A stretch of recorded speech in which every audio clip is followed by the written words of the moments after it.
As a professional Arsenal hate watcher, I've never enjoyed a day like today. Wow, thank you, Christ. Can you imagine the terror these Arsenal fans would have put us through if they won that UCL? You see the penalty that PSG got to make it 1-1, yeah? Before the penalty, one guy next to me says, oh my God, like, my heart is beating. Bro, this guy, yeah, he said his heart was beating it. This guy leaving support Arsenal, bro. He was there to hate watch, fam. Do you know how much you have to hate somebody, bro, for your heart to be beaten based on their demise, fam? As in, you want them to lose that bad, yeah? Your heart is beating. You're even nervous, bro. The hate watch on Arsenal tonight was generational. Every fan from every league, from every team was rooting for PSG. I mean, why is that? Why is Arsenal so hated, bro? I'm scrolling on TikTok. I'm seeing people's live reactions to the missed penalties. And it's like their team just won something. Now, Arsenal played the Champions League final and they lost to PSG. The best team in Europe, Arsenal lost on penalties based on the fact that at the end of the day, penalties, you have to have the nerve, you have to have the ability to have your penalty taken in a way that has composure and obviously being able to finish and hold your nerve, right? During the game, there were hate watchers. That's understandable. It happens. This new thing of hate watching now, particularly online, right? But this video is basically about Arsenal's success shows hating distorts the reality. As I've been seeing on social media for a while now, since the Premier League has been won, I've been noticing this notion that it is just a Premier League now. That is the conversation online from certain quarters of certain fans. Your Liverpool, your United, your Chelsea. It's just a Premier League. It's basically what is the sort of hoopla around it. That's the notion I'm seeing online. Now, you may classify those fans as they don't know much, they're trolling, or whatever. But what I've seen is that hating distorts reality of what something actually is. Hating is a sign that you don't have the 100% faith in what you're about. And in this case, what your team's about, if you're a rival, and the fact that you've seen a team that you didn't want to be successful in a way that you never thought they would. Because if you look back from 22-23 all the way to now, prior to now, or prior to when they won the league, it was always, they're not going to win it. They're going to bottle it. They're not going to win it. And that has been going on for a good 3.5 years. But what has taken place is a nullifying of something that is successful, like winning the league, which is now downplayed with the fact that they've lost the Champions League to the best team in Europe, the winners of the Champions League prior. It is now made to look like Arsenal are a joke by rivals who, I'll get to it, didn't do anything this season. You've got to look at how social media is and realize that social media is a place where people have a voice. Anyone can have a voice. Lack of objectivity has taken place more so in many ways. In general, it's particularly in sport, particularly in football. It's all about sensationalism. It's all about getting retweets, likes. And I'm going to say anything to try and get that. That's the notion. That's the vibe I've come across with social media. I'm going to say anything. I'm going to say something that's outlandish, but I know I'm going to have supporters because they all are in that category of being unrealistic, not being objective, not saying, I'm not a fan of that team, but they've done this. I'm not a fan of what they do here or how they maybe do whatever they do, but they've done something big. All I've seen is laugh at Arsenal as if they haven't won anything, but the reality is they have.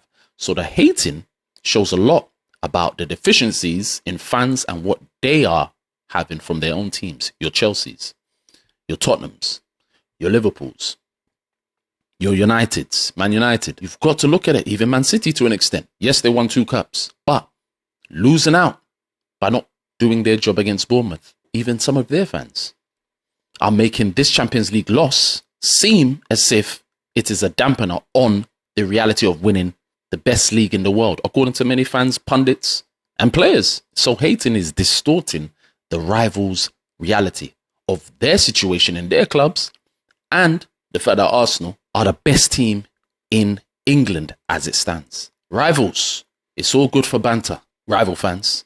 It's all good to say we're better than them and they're not this, we don't want them to win. That's fine. But lack of objectivity is taking place too much within sport, media, within media in general, And it needs to come to a point where some sense is being had when assessments are being made. Realism. I've even seen on the run up to Arsenal's parade saying it's going to be a dark parade. After the Champions League, I see people saying it's going to be a dark parade again. Dark parade. It's going to be dark because the Champions League was not acquired. It's going to be dark because they lost and they're going to go on the bus unhappy. And everyone in the crowd is going to be not up for it. Hating distorts reality. The reality of that bus parade was everybody who are an Arsenal fan turned up for the most part. It hit crazy numbers.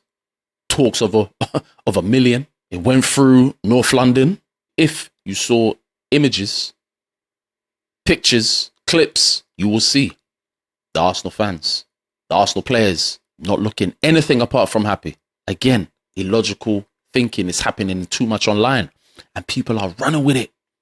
Back in the day, when I was growing up, when social media wasn't a big thing, it was all about newspapers, radio, and pundits, obviously. Pundits are still around, but it was those main mediums we used to get people's opinions from. Back in the day, if your team weren't ish, you could never open your mouth against a team that's won a Premier League. Never.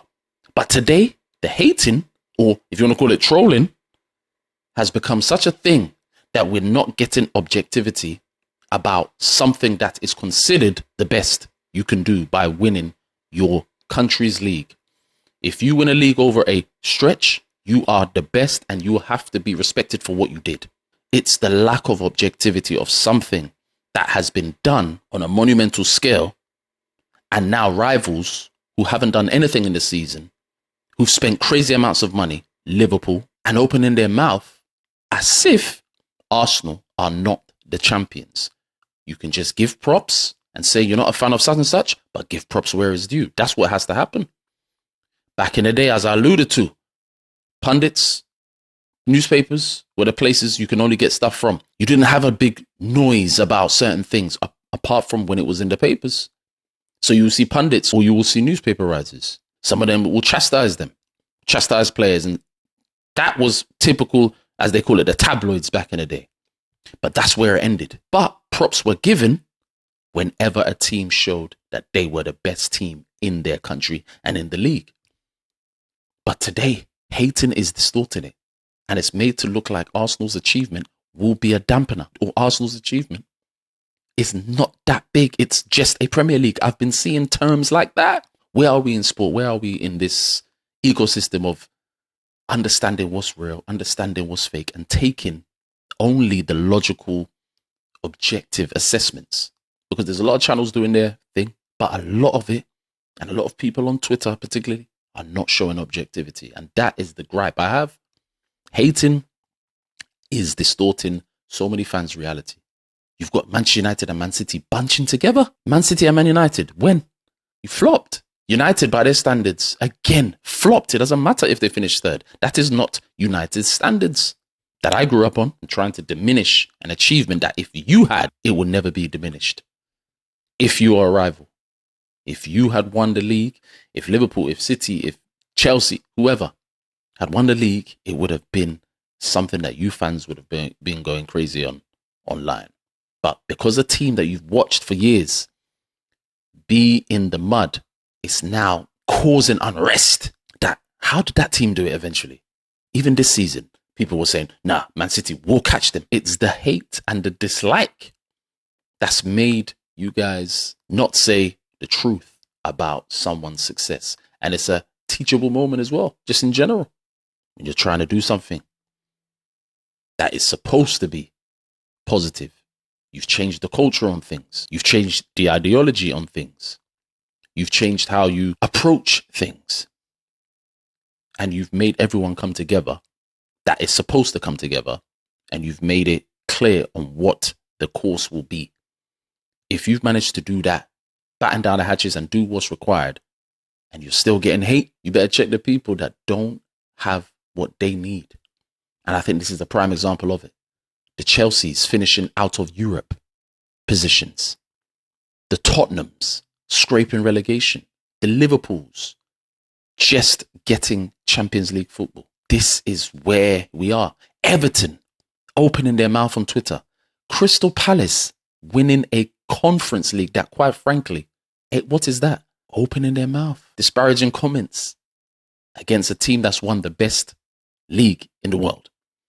We've got to make sense of the objectivity here and why it's not a thing as much as it should be in football and in sport or in life in general. Quick to go on things that are sensationalized and not thinking and look at the facts. A team is better if they've won and won a major prize. Hating can never change the reality of something. You just have to change what you're not getting and look at why your misfortune has taken place. And in this case, the rivals, you got to look at your clubs who failed. And until you get to that point where you're back or where you're at a better level, you have to take all that hate and be honest and say, you know what? The team that won, they're the best.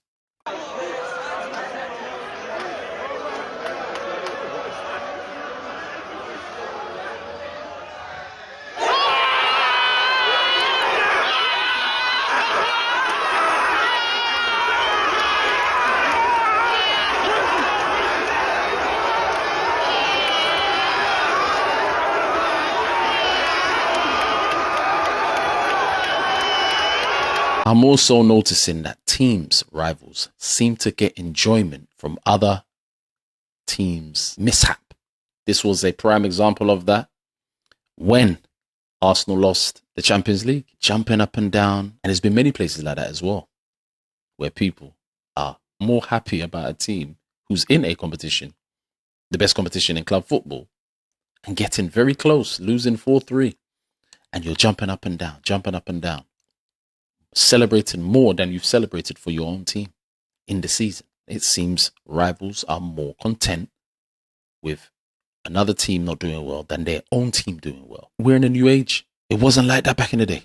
Back then, it had some form of sense and some procedure where we understood what made sense of, okay, this is what they've done. They've achieved. They've reached the summit. Give props to it. And then on top of that, look at what can be done to get close to that or exceed that. Now it's, yay, my team is not doing well, but it doesn't matter. Yay, the other team that is doing well, but they've had a mishap in a game. Let's celebrate more than we do for our own team. That's a problem.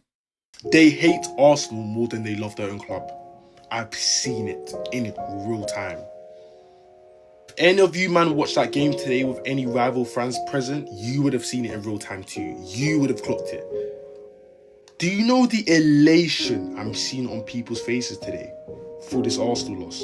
Never seen anything of the sort for any of their teams winning anything. Chelsea fans, not even winning the UCL, they were not this happy. I promise they were not this happy. First of all, I think it's embarrassing, but I think it's an accolade in itself, boys. I can't lie. The way we have managed to set up a camp in these rival fans' heads and just stay there, just have permanent residence there, yeah. It's an accolade. It's an achievement, bro. He calls it an accolade that Arsenal fans are in the minds of rivals. Yeah, that makes sense. But it also goes back to people have watched over the years and assumed they will falter. So anything that suggests they faltered, like the Champions League final against the best team in Europe, we're going to overly celebrate more than we've done for our own team. That's the epitome of hating. There's a deficiency in your own situation. So let me look outside as to why I have an issue with something else. When I'm not doing the work that's required to get to that point, that's hating. You're hating on something that has been done well. Even if you're a rival, banter away, but have some realism about where your team is in the moment. Because no team finishing outside of the major positions, for example, Champions League positions, can be talking. Even if you finish in third, there's nothing to say. So let alone 10th like Chelsea, and let alone the position that Palace finished in. Mentioning the fact that you've been a European winner not at the highest level. Champions League is Champions League. Conference is just a conference. We're having a conference here today. Let's get the tables and chairs and get some cup of tea, and that's a conference, right? The Europa League, again, it's not Champions League. So for Tottenham to put up a post, again, it's all trying to be banter. But for Tottenham to do that, you finished 17th.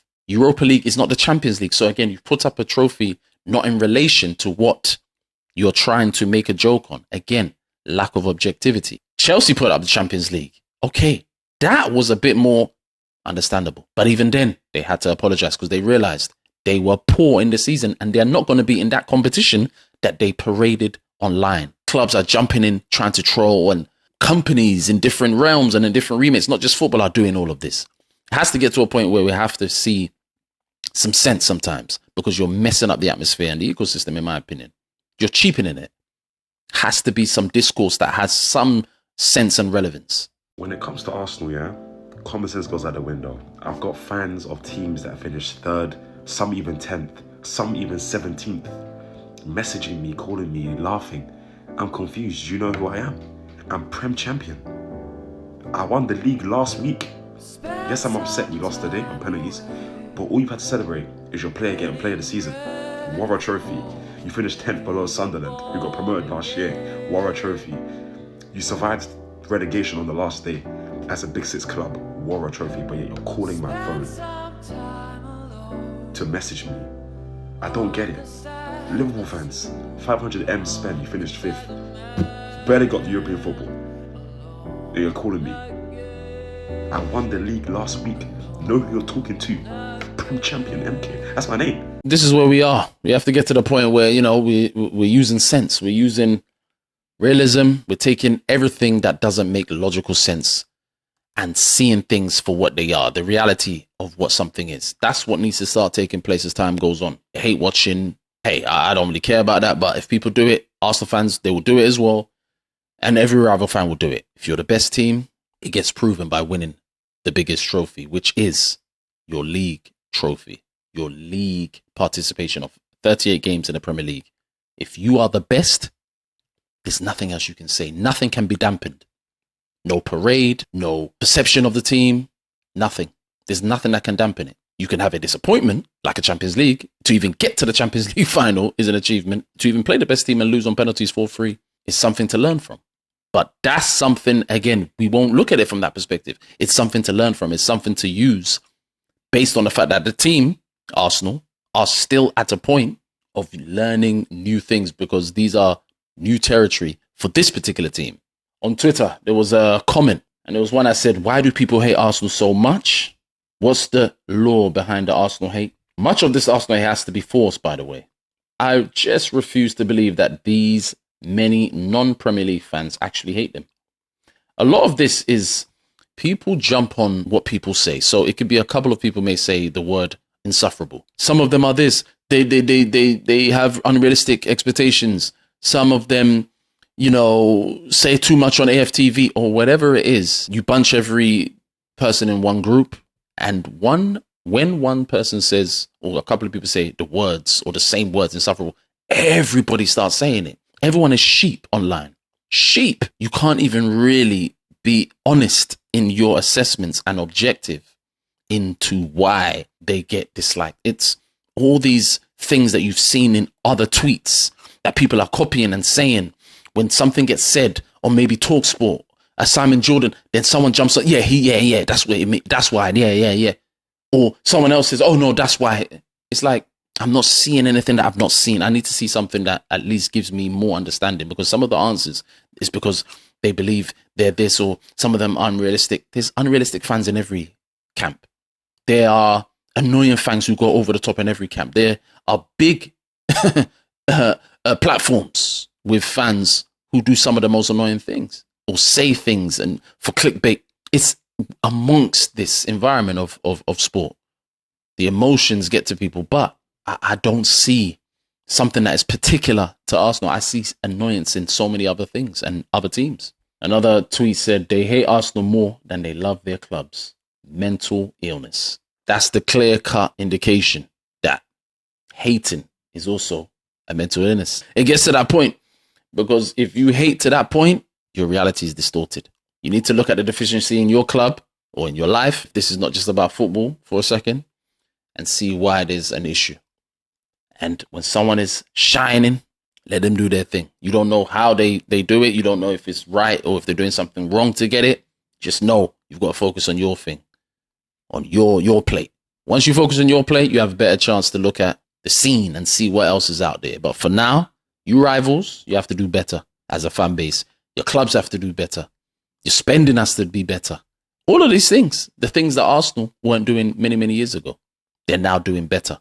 Until we get back to that objectivity in football or in sport or in different walks of life, whenever you're speaking about anything, there's going to be major problems because a lot of people love sensationalism. A lot of people want to say things on Twitter, Instagram, because it gives them engagement. Engagement equals money. I get it, but you're going to mess up the ecosystem if only foolishness is said without objectivity, without expansiveness in your explanations, without the reality that if you are the best team, that can never be changed. And the best team is proved by winning the league. If in club football, you win your league, you're the best. It'll be interesting to find out what people think. What's your opinions? Let me know.